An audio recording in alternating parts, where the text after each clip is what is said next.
Agama Islam adalah agama yang mengajarkan agar umat manusia hidup sejahtera di dunia dan bahagia di akhirat nanti. Al-Quran mengingatkan kita agar bersungguh-sungguh mempersiapkan bekal menyongsong kehidupan akhirat. Ialah adanya keseimbangan antara lahir dan batin, antara mengejar kebahagiaan dunia dan akhirat. Keseimbangan dalam hidup seperti ini tidak mungkin dapat kita capai tanpa pengorbanan dan kerja keras yang dilandasi oleh semangat kekeluargaan dan kegotong royongan. Umat Islam diperingatkan agar saling tolong-menolong dalam berbuat kebaikan dan ketakwaan. Di lain pihak, kita diingatkan jangan sekali-kali bantu-membantu dalam berbuat kekejian, dan itu akan menjadi bekal hidup nanti di akhirat. Terus tidak ada ruginya sebetulnya, karena Pancasila menjadi dasar negara, ideologi dan pandangan hidup kita dalam kehidupan kita bernegara, berbangsa dan bermasyarakat. Semuanya harus ikut serta. Jadi kalau perlu pengorbanan, maka penghayatan pengan Pancasila yang disebut Eka Prasetya Pancakarsa harus diwujudkan. Dan tidak akan berat, karena masalah ikhlas. Kalau semua keikhlasan, Tuhan yang Maha Kuasa akan mengetahui, meruahkan pahala, dan pahala itu akan menjadi bekal hidup nanti di akhirat. Terus tidak ada ruginya sebetulnya. Ya rugi pada waktu di dunia, tapi di akhirat nanti tidak akan rugi. Tapi sebaliknya, kalau ngotot di akhirat nanti tidak masuk di surga, terus di pintu aja, mungkin belok di neraka mandaran. Karena apa? Karena mensulitkan orang banyak itu semuanya. Kita itu mulai berada di rahim ibu selama 9 bulan 10 hari, mungkin ada yang lebih. Di situ mulai daripada wujud janin yang belum berbentuk sampai kepada menjadi jabang bayi, prosesnya 9 bulan. Semua kita itu ngeringkel, mengerti enggak ngeringkel?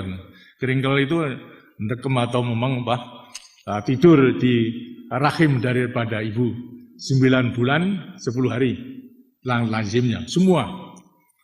Disitulah proses daripada Tuhan menciptakan. Tuhan kemudian menciptakan proses daripada janin sampai menjadi bayi dengan memberikan pelengkapan hidup. Apa pelengkapan hidup itu? Yang sama. Pertama adalah panca indera. Kita semua diberikan gaduan pelatan hidup panca indera. Ialah indera untuk melihat, indera untuk mendengar, indera untuk membau, indera untuk merasakan, indera untuk meraba. Semuanya deh. Itulah pemberian daripada Tuhan. Kemudian di sampingnya itu juga, di samping panca indera, diberikan pelengkapan hidup lagi. Lihat daya cipta, rasa hati, dan karsa untuk berbuat. Dari pelengkapan hidup yang diberikan oleh Tuhan, mulai daripada di rahim daripada ibu, akan berfungsi setelah mereka akan meninggalkan rahim daripada ibu. Masuk dalam alam yang kedua, alam dunia. Atau kemudian disebutkan alam madya. Terus kita hidup di alam purwa, alam pertama adalah di kandungan tadi, kemudian lahir dengan pelengkapan hidup di alam madya, di dunia ini, dan nanti akhirnya kita akan meninggalkan alam madya, akan ke alam wasono, alam akhirat. Semuanya akan menghadapi. Inilah di antara lain perlengkapan hidup untuk mengenal jati dirinya. Tapi di sampingnya manusia itu diberikan oleh Tuhan sama, tidak ada pilih kasih, baik mengenai panca indera, daya cipta rasa karsa, juga masih diberi pelengkapan hidup. Dua sifat yang bertentangan. Anak-anak bisa membaca pada dirinya masing-masing. Apa sifat itu? Dua sifat yang bertentangan. Ya sifat yang baik, bertentangannya dengan sifat yang jelek. Nafsu yang baik, nafsu yang buruk. Kita diberikan sifat jujur maunya. Tapi di samping itu kita juga diberikan sifat yang tidak jujur. Kemudian kita diberikan sifat sabar baik, tapi kita juga pemarah. Kita bisa diberi sifat mencintai, tapi juga membenci kepada orang. Jadi pada dasarnya manusia itu adalah diberikan dua sifat yang bertentangan. Yang kekuatannya itu sama. Baik yang baik maupun yang jelek itu sama. Jadi masalahnya sekarang kuncinya terletak kepada manusia dalam menggunakan perlengkapan hidup, baik mane panca indera, cipta rasa karsa, untuk mengendalikan yang dua sifat yang bertentangan. Selama di dunia harus mampu untuk mengendalikan semua itu. Di sampingnya itu diberikan sifat kodrat yang diberikan oleh Tuhan kepada manusia. Apa itu? Pertama, kata manusia itu memang dilahirkan secara individu, secara perorangan, tidak diciptakan secara rombongan, koden itu sama tidak, akan tapi orang per orang, individu. Akan tetapi di sampingnya juga dikodratkan lahir sebagai individu, tapi dikodratkan pula sebagai makhluk sosial. Bahkan dalam kehidupannya, itu sebagian besar sejak mulai pertama sampai kepada mati nanti tergantung kepada masyarakat. Berarti akan harus memenuhi kewajibannya lebih besar sebagai makhluk sosial. Bukan mementingkan dirinya sendiri, akan tapi harus lebih memberikan pengorbanan untuk memenuhi kewajibannya sebagai makhluk sosial. Memberi pengorbanan kepada yang lebih besar. Dalam kehidupan keluarga misalnya, dirinya harus memberi pengorbanan untuk kepentingan keluarga. Kepentingan keluarga lebih besar daripada kepentingan diri. Kemudian kepentingan masyarakat. Kepentingan masyarakat lebih besar daripada kepentingan keluarga. Kepentingan negara dan bangsa lebih besar daripada kepentingan masyarakat. Nah, disinilah kita harus benar-benar menyadari akan sifat kodrati. Karena sampai mati, mulai daripada lahir sampai kepada mati, hidupnya manusia tergantung kepada orang lain. Sampai pada mati, memang umpamanya bertekad untuk hidup sendiri, tapi kalau mati toh akhirnya membutuhkan bantuan orang lain. Untuk mandi harus dimandi orang lain, untuk dikubur juga harus dikubur dengan bantuan orang lain. Jadi pada dasarnya daripada manusia, kalau kemudian mengagung-agungkan kepentingan pribadinya saja, tidak sesuai dengan sifat kodrati daripada manusia.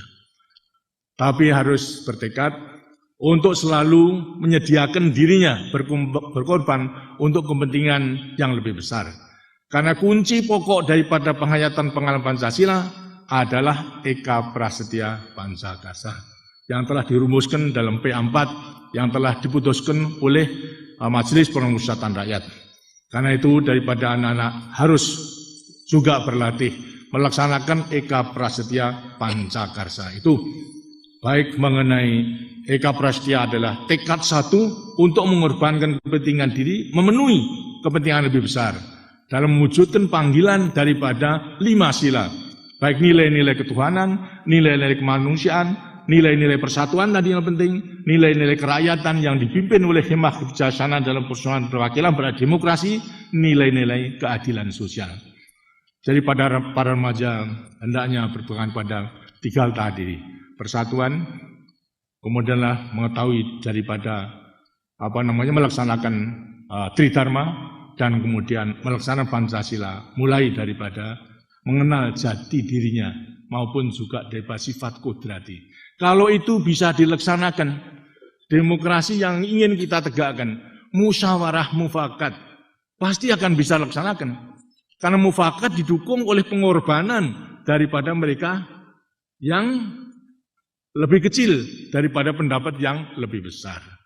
Kalau sekarang masih ada organisasi yang kemudian terus berceker-cekeran, itu berarti belum bisa melaksanakan demokrasi Pancasila.